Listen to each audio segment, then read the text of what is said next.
என்னதான் இந்த விஜயை பண்ணலாம் அப்படின்னு நினைக்கும் போது தான் இந்த கூட்டணி அந்த கூட்டணிலாம் சேர போகிறாரு அப்படின்ட்டு ஒரு பொய்யான ஒரு பிரச்சாரத்தை பண்ணிக்கிட்டு இருந்தாங்க. இந்த நியூஸ் எல்லாம் கேட்டு நீங்கள் கொஞ்சம் கன்ஃபியூஸ் ஆகிருப்பீங்க. அதனால் இங்கே மறுபடியும் ஓப்பனாக தெளிவாக ஒரு விஷயத்தை நான் சொல்கிறேன்.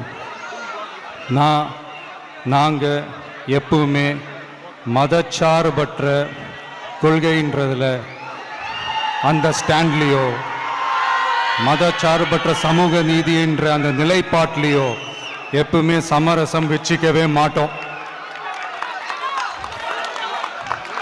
நம்மளுடைய தலைமையில தான் ஆட்சி அப்படின்றதுல எப்பவுமே உறுதியாக இருக்கிறோம்.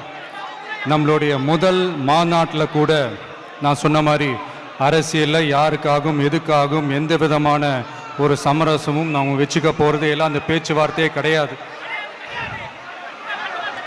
சரிங்களா? அதனால் யார் என்ன அவதூறு பரப்புனாலும் தயவு செஞ்சு அதை நம்பாதீங்க. எல்லாம் வல்ல இறைவனின் அருளால் நாம் நினைச்ச டார்கெட்டை நம்மளால நிச்சயமா அடைய முடியும்.